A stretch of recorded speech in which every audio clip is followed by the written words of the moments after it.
Hello and welcome to the Undressing the Spirit podcast, where sex and spirit go hand in hand. Join me, Tamara Powell, on a no-holds-barred adventure into the psyche and beyond every conceivable limit.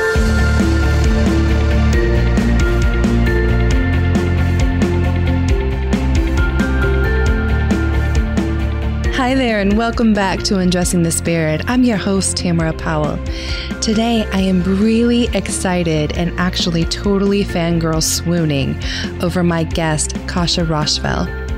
Kasia is a slayer of old toxic stories that keep spiritual female entrepreneurs stuck on the hamster wheel by stealing their joy, clarity, and courage. She helps to release the energetic and emotional imprint of the trauma and drama that wrote these stories.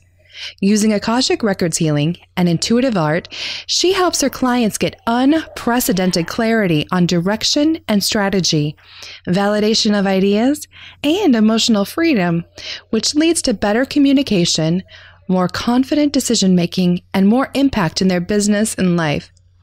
Kasia's background includes a master's in transpersonal psychology. She's also a trainer of neuro-linguistic programming, hypnotherapy, and timeline therapy. And she even has certifications in various types of energy healing, including Reiki and Akashic Records work. Whew, what a woman. And let me tell you, the reason that Kasia continues to slay me with her total swoon-worthy moments is because she has this powerful way with words and asking the right questions. In fact, I call her the question queen, and you'll soon see why.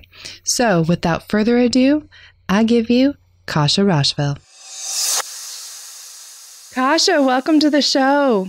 I am so excited to be here. So excited. I am super stoked as well. I just feel like you are a soul sister from another mister, and I know this is going to be magical. Yes, definitely. I've been feeling tingly all day. Yes, I love when I have that effect on people. I was thinking about you on my commute home, knowing that we were going to have this podversation, and in my head, I just picture you as the question queen. Thank you. That means a lot. Because I do tend to ask the hard ones and the ones that kind of stop you in your tracks and you're like, wait, what? I think that's where your zone of genius lies, truly. Because as an existentialist, that's what I fall in love with someone that can give me that moment of, oh my God, I don't know if I know the answers to that. Yeah. And I think that's the beauty of a really good question is you don't have to know the answer in the moment, but if you're willing to just dive in and ask it again and again until you get to the bottom, like to the raw truth, that's where the magic lies. And doing that over and over with myself, with clients, has like unlocked my life to me. Ooh, I'm already swooning. I'm having a Kasia swoon. Oh. I'm flashing back to grad school and taking Buddhist psychology and remembering one of the very first interventions that he walked us through was asking ourselves, who am I? Over and over and over until you ran out of answers. Mm-hmm. And holy fuck, what a trippy exercise. Totally, right? Because we're so used to just offering pre-canned responses and we don't really take the time to like really wait for the truth to come out. Yes. Ooh, pre-canned responses. My brain's already running in a million directions. I mean, culture does that to us. Religion does that to us. And you take away our pre-canned responses and it's like suddenly you see people have to feel like they got to cover up because it's like they're standing there naked in front of you and they're like got their hands in front of their genitals. Wait, don't take away my canned responses. Totally. It's safety. You know, it definitely, there's a degree of safety in that. But if you really want to change, like if you're bumping up against the same old shit in your life and you're like, okay, I can't do this anymore, you have to tell the truth to yourself, at least to yourself. Yes, please, at least to yourself. Mm-hmm. So let's turn up the heat. I'm loving this already. What are some of the favorite questions that someone's ever asked you or that you've come across that really made you stop in your tracks and go, oh, I don't know? The biggest one, and this is one that, because I typically, when I even talk to friends, like clients definitely, but friends, even is I just like go unconscious or something and tune in, and these questions just come through. And the most brilliant one that I think I have asked and have since then asked myself repeatedly is, what do you judge in yourself that you think other people see? Oh, I like it. Because it just like it puts that mirror, that big ass mirror right there. And Mm-hmm. if you can be honest with yourself, like brutally fucking honest with yourself, you will unlock things. And that question can like break down your walls so much, and then build you up again, of course, because once you know the truth, then you're golden. So that's one.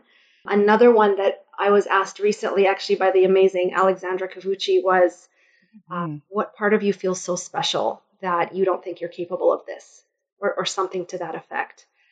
And Wow. What did you come up with? yeah, it was powerful for me. It really shifted a lot of things. And what was your answer? Well, what came up for me for that question was, because I come from a totally different culture. I come from Poland, where I was born, and I lived for, I think, about the first 8 years of my life, which are, of course, the most formative years, as you know, and sucked in all the good communist sort of. Mm-hmm. I felt like I couldn't be special because under that regime, you're not supposed to be special. Everybody has the same stuff. Everybody is the same.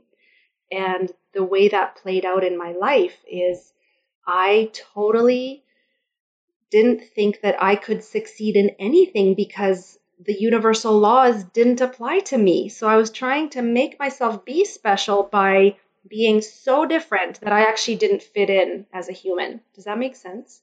Yeah, it really does. And instantly I was picturing a little girl over here in the United States, perhaps growing up in a totally different culture, having the flip side of that coin, hearing that because we are all the same and have the same opportunities, she can be whatever she wants and can then have specialness. Yes. So fascinating. It was powerful, and if there's one thing I've learned through this work and just my own like stubbornness is I always will dive for the truth, no matter how ugly and how painful it is. Because at one point in the beginning, when I was just starting out on this spiritual journey, I asked really shitty questions like, what's wrong with me, and why am I screwed up, and how can I fix myself? And of course, those just lead us in circles. Mm-hmm. So when I learned to ask better questions and learned about the power of, a quality question really gives you a quality answer if you're willing to tell the truth, it just shifted everything. And now it's all I can do. Like, I can't lie to myself anymore. I can't. Oh my goodness. That just reminds me of my favorite question that I've ever seen you ask that hit me in the feels was, what are you pretending not to know about yourself? Oh, yes. Oh my God. Every day that I think about that one. So I don't know why that hit me so hard, but I think because I am always attempting to be introspective as well. So to, imagine that I still have blind spots, and of course we do. We're fucking human. Just woo. That's a big one for me. I don't even remember what it was on that day, but I think it depends. I think it's a powerful question to ask on the daily. It could be, I'm pretending not to know that I'm actually scared on the inside, Mm, or I'm pretending not to know that I really do want this person to want me, or right. it's just a good one. It's a good one. Yeah. So tell us a little bit more about your journey to where you are now, because you've collected all sorts of awesome things like a master's degree in transpersonal psychology. Hello, that's another cautious one for me. And neuro-linguistic programming and the Akashic records. How did you go from that sweet little 8-year-old in Poland to doing the work that you do now?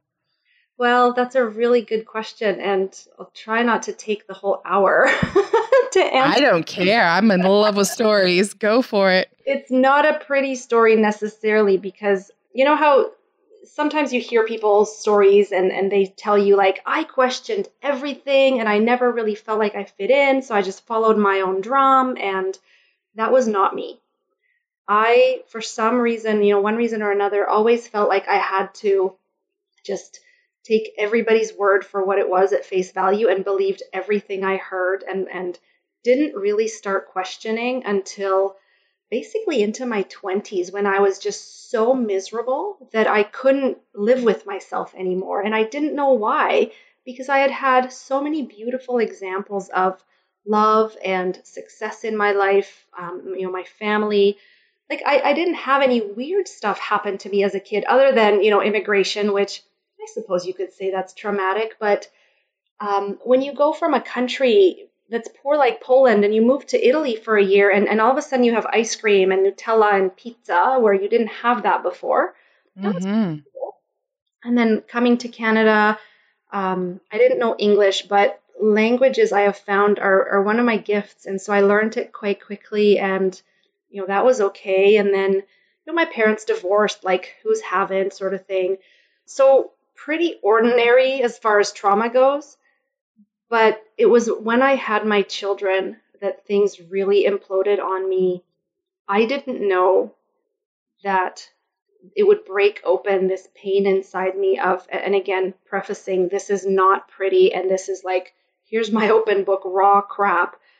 I actually regretted having kids for so long, and the shame of that, it weighed on me so much because I felt like a failed woman. Like I didn't deserve these beautiful beings that were in my life for a reason, because what kind of woman regrets that? What is so broken inside me that I can't find this maternal connection, this instinct, this whatever it is that I saw other moms having. And for many years, like over a decade, I dealt with depression. It started out with postpartum, which is obviously so common, but then it sort of, I don't know how long postpartum lasts, but it bled into, I guess, what we could consider clinical depression and like feeling suicidal and just feeling like I didn't want to be here because life to me seemed like someone's idea of a sick joke. Mm-hmm. So really just not wanting to be alive. And again, feeling so much shame around that because everyone was telling me it's such a gift and you got to be happy and make the most out of every day and blah, blah, blah. I didn't know how. And I felt so broken that I didn't know what was wrong with me. I didn't even know where to begin. And so, I did what I was told to do. I finished school, got all A's. I went to university, got a degree, got a job, did all the right things. And yet I was so profoundly unhappy that it didn't add up for me. And finally, whatever it is that woke up inside me got me questioning, like maybe I should question. Maybe I shouldn't just take things at face value. There's obviously more to this existence than what I'm aware of, and I'm fucking gonna go for it and find it. Yes. And Oh my goodness. that's kind of, my mom gave me Wayne Dyer's book, The Power of Intention. I think I was 24, maybe 25, and I had no idea what he was talking about, but it was like the truth of it, I felt it more than I understood it. And that was the beginning. I love it because it just, first of all, I just really want to honor you for sharing that story and giving life to so many women's experiences. I'm sure it is hard to be a man in today's culture, but I'm sure I'm biased, but working with women, it is so hard to live under all of these cultural stereotypes and gender role stereotypes. And even in the spiritual community, we've got stereotypes and expectations. And when a woman does not naturally take to what is supposedly common for the rest of us, oh my God, the shame and the struggle that can come with that. And so I can just feel the listeners who are going to be hearing this breathing a sigh of relief at the normalization that you just gave them. What a gift. So thank you for that. Which then brings me to the feeling of what you just said of, you may not have understood what the hell Wayne Dyer was saying because, most of us don't at first. We don't have the language for that. But it's impossible not to know when you are in the presence of something that is truly soul aligning for you. Yes, absolutely. And, the other sort of side of my coin is Poland is a Roman Catholic country and you basically have no choice, but that's how you grow up. Yeah. And so my not questioning and soaking up all that goodness and then coming up and listening to Wayne Dyer and reading his stuff. And I remember this one thing. I can't remember what it was that I was listening to him, but he said, God will not be doing anything different 5 minutes from now, no matter what you do, or something to that effect. And it was like, I understood what I had been feeling, because to me, up until that time, I was trying to be this like good human, doing all the right Catholic things so I wouldn't go to hell. And Right.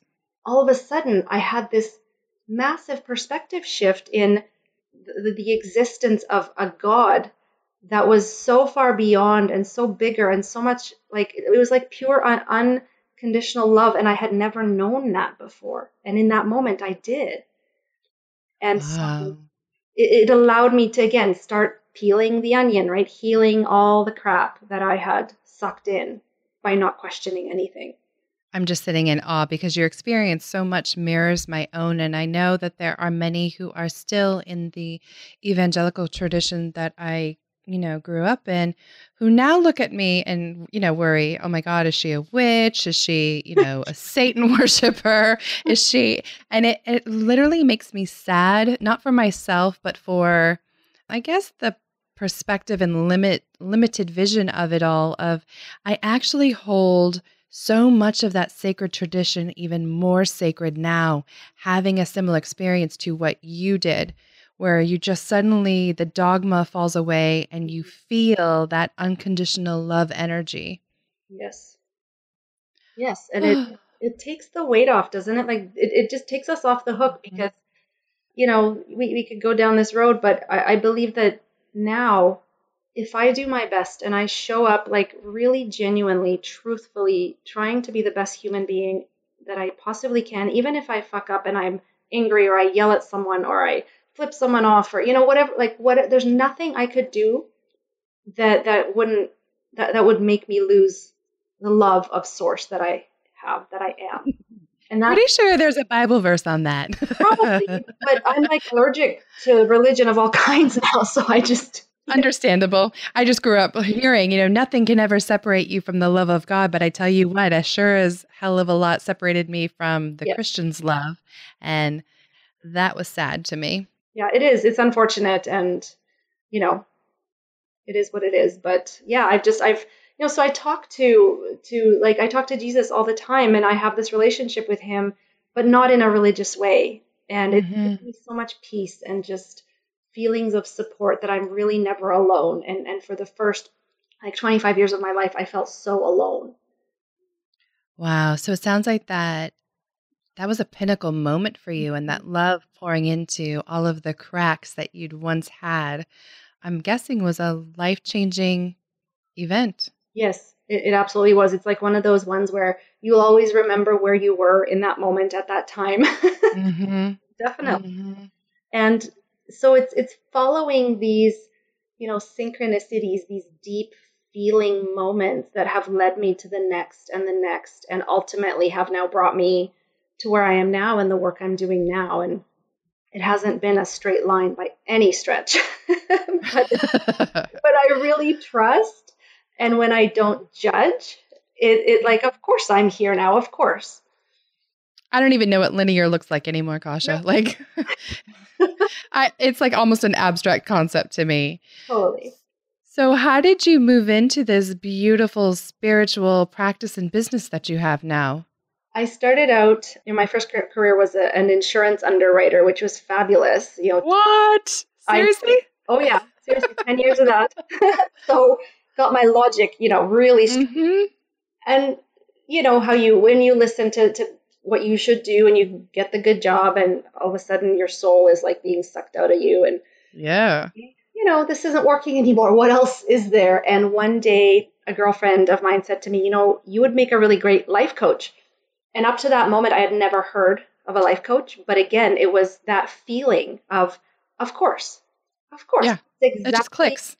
Yeah, that's exactly what's next. And so I found a school, and I signed up, and I was still working full time. So it was, I live on the West Coast Pacific time. The school was on East Coast time. So I would get up at 3 a.m. for class, and then I would go to work. Oh, sweet Jesus. And I got through it. And again, in the synchronicities, like in that school, I met people who introduced me to NLP, same feeling, right? I knew I had to follow it. So I did all my trainings. And then my NLP teacher, who's amazing and is into energy work, so introduced me to that. So then I dove into that and did my Reiki and some other things, and then heard just not too long ago, actually, like the last probably 3 years, about this thing called the Akashic Records, and had a couple of readings, absolutely hated it. Didn't Really?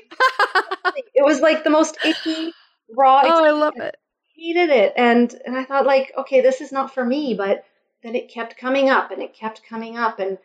And finally I found a teacher that really resonated with me and I learned how to do it for myself. I learned how to open up the records and sit in there and do my own healing. And it made me feel so good. And I had profound healings where I was able to, heal that whole motherhood struggle and no longer regret it and feel like I actually love my children so much. Like I can't imagine ever feeling differently now. And I never intended to use the Akashic Records with my clients. I was going to stick to NLP and the energy flow that I was doing because that worked so well. So I had no intention I was going to totally keep it for myself. But, Source had other plans, or Universe had other plans. And one day in a session, I was intuitively guided to offer an Akashic Records healing. And after that, I was like, okay, well, this is it. This is it. Mm-hmm. And of course, and you said this to me while we were chatting before, Kasia, Akashic, right? Like, how did you know this? Yes. I had probably 6 people say that to me. And again, it didn't click until someone pointed that out, because like Kasia is a Polish name. And for me to be born in a different country, be given this name, and then come to North America where it's called Akashic Records, right? Who could have made that up? I know. I'm telling you, I had the same experience with Alexandra Cavucci, and we were talking on, one of her first episodes about, Alexandra, and to me, she wakes people up from their feelings, which is a clinical term, alexithymia. So I don't know, there could be something there, but there's 2 things that really strike me about your story and moving into the Akashic Records healing. That number 1, you were willing to continue to try even when it wasn't the best fit at first. You gave yourself permission to find a different mentor. And I really want listeners to hone in on that, because there are a million different styles of therapy and a million different styles of life coaching, and even the, energy work. Like when I receive Reiki from certain people, it's very different than receiving it from other people. Yes. Same thing with therapy, life coaching, and the Akashic Records, and different from day to day, right? Like even doing self Reiki, the energy I feel one day is totally different, the energy another day. Absolutely. So I love that. And I've just now forgotten the second thing, damn it, but it may come back around. But I love that you gave yourself permission to find the modality that works for you. It's my, I'm totally stubborn and I'm a geek. I'm equally science focused as I am woo-woo focused, like spiritual science. I love that. I love understanding how things work, even the spiritual stuff. So that's why I decided to go and get my master's in the transpersonal psychology. Nobody told me to go to school for that. I just wanted to. And one day I would love to get a PhD in some sort of really cool spiritual field. So you did that after your life coaching? Yeah. Oh my God, what an anomaly you are. I had done all my NLP trainings up to trainer training. And then I went back and got my master's in that, because it just, like, I could still keep doing it. I could repeat that work because I don't love the homework, but I love the right. Wow. Most of us are the other way around. I know way more practitioners like Dr. Ashley Greer and myself who start out in the psychology and the science of it and then add in the woo. I love that you went the other way. Yeah, totally. But, I needed that because I had come from such a logical background. Like my dad's an engineer. My mom is a master of science in chemistry. So I came from that logical left side of the brain. So now that I look back, it makes sense that I came through NLP, because that's such a logical way to help people. It's a using language consciously. It's not woo. There's so much science behind it. So it now to me makes sense that I needed to come to the woo through a very logical path. Yes, mine was similar to yours, except that, I had the woo as a child, then found the science to make sense of it, and then Mm. went back to the woo. And that's something I'm so passionate about for people is you can have sacred psychology. And I Yes, think it requires both to bring about that deep, long-lasting healing that you and I have both experienced. absolutely. Absolutely. Go back to your point before about finding the right person because we all say the same stuff. We just use different words and we have different energy and we resonate with people at different, stages in their life. And so if something doesn't work for you, don't just write it off. Like keep at it, be stubborn, believe in the fact that it's possible, that something else is possible, and you will find the right person, the right book that will speak to you in exactly the way that you need to hear. Yes, and allow yourself to grow and adapt with that. I Mhm. think it's like following the little, breadcrumbs that the universe leaves for you and following those gut feelings that you've talked about several times. So this lights me up right now and then, oh, I like the way this coach is talking about it and like follow your curiosity. It's a Totally. me. I have that Toucan Sam commercial now. Follow your nose in my head. In which case I'm more like, no, follow your intuition and see where it goes. So, moving forward, then, what are your favorite types of clients to work with? Like, what lights your soul up? This podcast is all about, man's search for meaning and purpose and passion. And I can see how you got to where you are. What are you doing now? I love working with people, and I do work mainly with women, but I'm open to working with men. What I look for, Tamara, is the client's degree of readiness to walk through the door into finishing healing. And what I Amen, mean by that is friend. Yes. uh, there's different stages of healing, and they have many different names. And I've sort of, in my own work, identified three broad categories where you have the beginning, where you just like you hate what's going on, but you're not even open to the fact that there's a possibility of something different. That's stage one. And then stage two, you're like trying different things. You're still in a very much DIY phase where Hmm. I don't really want help. I just want to explore solutions by myself. And then there's stage three where you're like, you know what? Fuck all of that. I am so done. I just want this thing gone. I don't care even what I need to learn.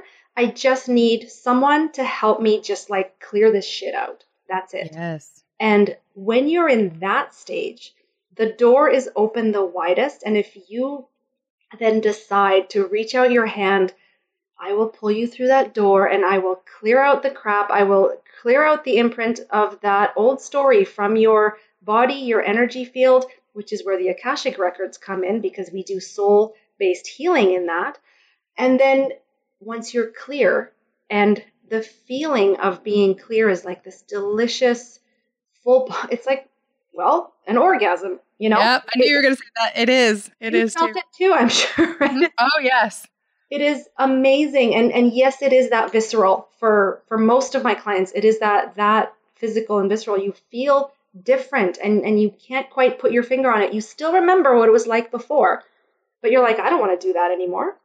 And then Hmm. I love to work on rebuilding. Okay, so now who are you? Now what do you believe? Now how do you show up? So it's not just about clearing out the old crap, it's having a strategy and like a scaffold in place beyond that so that you don't slide back into that old story because we are that powerful. We can recreate our pain. Oh, and people do all day on the daily. And I think Yes. that's one of the most profound reasons why I have moved towards sacred psychology and not just, traditional counseling work is because of that exact thing. So many clients that I would work with in therapy alone, we would make progress and then they'd slide back into it. And Yes. there's something about adding that added spiritual component and energy healing and other work that it is the difference between just having, decent sex to having a multiple orgasm. Yes. Yes. And it's not always rainbows and unicorns afterwards, right? You think No. like I've gotten rid of this pain, now my life is going to be hunky dory. That's not true. That's simply not true. Yes, you will have amazing days, but you will still have crappy days. And so one of the other things that I really focus on, and I teach this the most, I think, is knowing how to handle your emotions. How do you really feel your shit that will come up? Because it will. Mm-hmm. How do you do that so that when you're, whether it's a tiny emotional trigger or this giant freaking trigger that is bottlenecked and is like, now you're the can of pop that's been shaken and popped open, how do you deal with that in the moment so that it doesn't overtake you and make you this crazy person? And it's always like your own personal worst nightmare. I feel like every woman has that type of woman that she's like, I am not going to be that girl. Right. And then You're that soda can moment happens and then she's totally that girl. And it happens, like it happens to me more often than I care to admit. But having learned these tools, I feel like it's my responsibility to teach anybody who will listen to me about how do you feel safe feeling your stuff. Right. Because it's not even about the negative stuff, right? Like nobody likes to feel angry or sad or whatever. But have you ever felt afraid of your joy? Yeah. Yep. Me too, right? It's like, I don't know about this joy. Like, what's going to happen? When's the shoe going to drop? So Every time human beings are hardwired for that. yep. So we need to have the tools to feel safe feeling our stuff. It just both sides of the spectrum. We need to, I believe, change our relationship to all our emotions, not just the negative ones, but all of them, and really embrace them and see the gift in all of them. Because, like, why is your sadness coming up? Probably because the first time you felt sad, nobody showed you or nobody comforted you and nobody told you how to actually deal with it, right? So you stuffed it down and you're carrying this shit around your whole life and it keeps coming up because your unconscious mind is like, hey, let's deal with this. Let's get rid of it. Process it. And you're like, no, I'll just stuff it back down. So yeah, it'll keep coming up until you actually face it and deal with it. So good. Why do you think we push that away so often? You know, it comes back up and then it's like we women especially just want to put on that sweet little veneer, you know, and even under the guise of being spiritual and I'm just going to stay on the light side of things and not look at that dark. Why do we do that?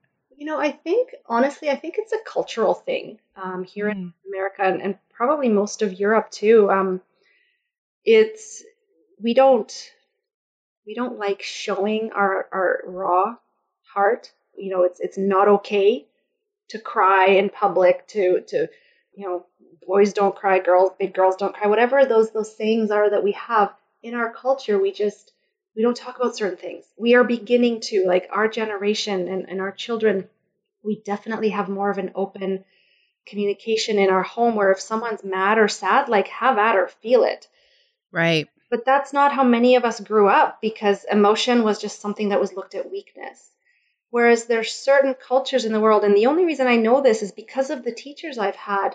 My NLP teacher comes from Hawaii, and that's where he grew up. And in Hawaii, there is no habit of holding on to your negative emotions, especially if you subscribe to the Huna faith, right? They have this whole beautiful thing called Ho'oponopono, which is forgiveness. And if you feel something, a little, whether it's a little emotion or a big negative emotion, instead of stuffing that into a little black bag and stuffing that down into your body, you simply release it. In that moment, you ask for the forgiveness, you do the forgiveness, and you're done. And that's it. And that's a cultural expectation that's how it is. I'm sure there's other examples of that in the world. That's such a good one. And I'm so glad you brought it up because that was a profound shift for me personally, using that exact practice coming out of the evangelical Christian faith. Forgiveness was this like esoteric, impossible thing that felt like a weight around your neck. You know, you had to, forgive, but nobody ever really explained how. Right. And I saw this vast, nasty continuum between people who were walking in codependency and toxic, abusive relationships to other people who just flippantly say, yeah, sure, I forgive you. But there was no heart change. And there was something beautifully balanced in that practice of being able to say, I don't remember the order, doesn't matter, but, I forgive you, I love you, thank you, I'm sorry. And just doing that daily with a list of names or events that I still remembered, I felt the most profound shift so quickly. Like we're talking maybe 2 weeks. Shit I hadn't been able to heal for years. Yeah. It just moves. Yeah, absolutely. And to take that even further, I find it's easier to forgive others than it is to forgive yourself. Because, Yes. and I'll just use myself again as an example, when I lived with that, and even shortly after I healed from that whole motherhood struggle that I had, it took me a while after I healed from it, no longer felt the pain, but I couldn't bring myself to forgive myself, because what kind of a person forgives that, right? It's like it felt unforgivable. And so even that took a lot of conscious effort and a lot of energy pouring into that so that I could get to a place where I could just let it go completely.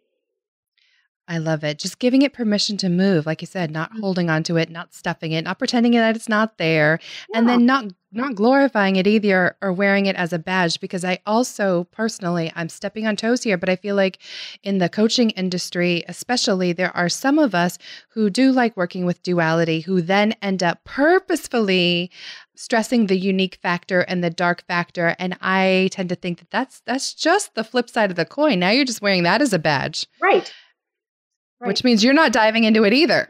Exactly. Exactly. Which brings us back to truth and choice, right? Yes. And questions, why? Why are you straying away from the light side of things now? What's up with that? Yeah. No, it's truth, choice, and the courage to do that, to make it, to tell the truth, to choose. That's, to me, that it just comes down to that. And yeah, so the other thing that, coming back to the Ho'oponopono, I learned it a little bit differently than the I love you, I'm sorry one, but the energy behind both of them is, in the English language, when you say I'm sorry, it's like a one-way street.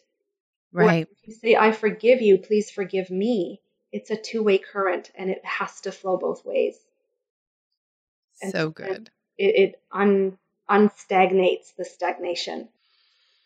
I actually also really love the ancient Jewish tradition with it. The idea of teshuvah, like for them, the concept of repentance is a reawakening. It's a returning to who you were.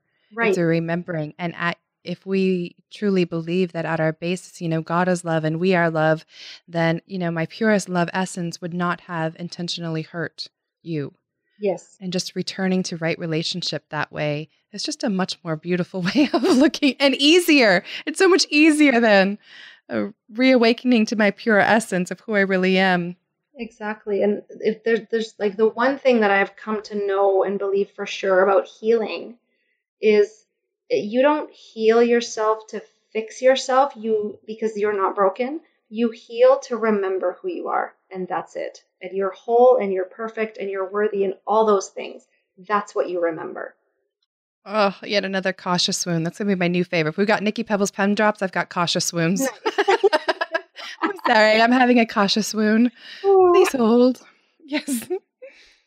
Oh, so beautiful. So, Kasia, if the entire world were listening right now, what would you want them to know about who they are? What would be your beautiful tidbits?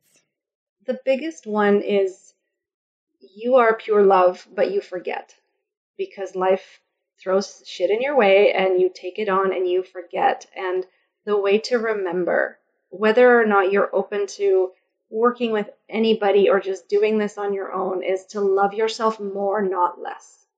Because whether you're feeling sad or angry or joyful, in all those moments, you need more love, not less.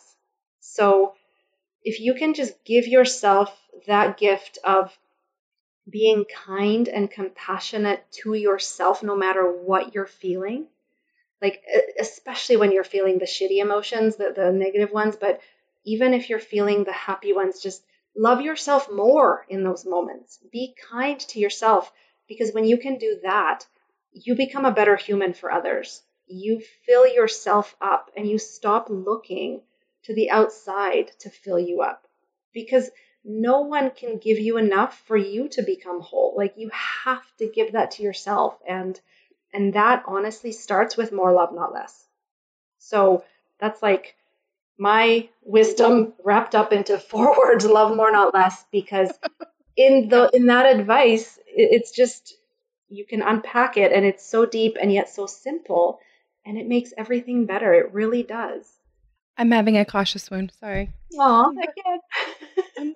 I'm like, I have to put words now in my mouth, but I just teary because not only do we need more love from ourselves, I was just imagining my relationship with my daughters, bringing it back full circle, and other people whenever we are, I can't say it as beautifully as you do, but the Ho'oponopono practice. I just want to say like the Hungry Hippo practice of love and forgiveness. Whenever we're struggling with another human being, though, that's what they need from us as well. And so it starts with us, and then it just naturally ripples outward. Yes. When my daughter is in her most ugliest behavior, what always ends it the fastest is if I reach out and hug her. Suddenly she melts into this bleary thing of tears. But that requires me to stay in that space, and it's so hard. And I can't stay in that space unless I've given myself that, same permission. Yes, exactly. Exactly. Oh, my God. Well, mon Dieu. Kasia, where can people find you if they want to learn more? The best place would be probably my website, which is kasiarachfall.com, or on Facebook. I do lives, Facebook lives, pretty much 3 to 4 times a week, where I just spew. I talk about whatever comes up in that moment, and so my Facebook page is just Kasia Rachfall page. And I love to, like, one of my favorite things, and my husband laughs about this, is I love collecting people. I love to connect with like kindred spirits. Mm-hmm. Because I don't know everything, and I always learn from people, and I feel like if we can just connect with people and just be ourselves, then we all move forward, because you never know what someone's going to bring to the table. So those will be the 2 places. I love it. Thank you, Kasia, for blessing us with your presence and your beautiful words and questions today. Thank you so much. It was such an honor, and this was so fun to talk to you.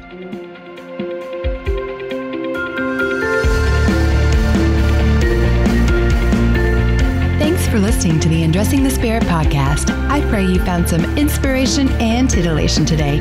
As always, I am forever grateful for 5-star reviews, comments, and subscriptions on iTunes and anywhere else you may be listening to this broadcast.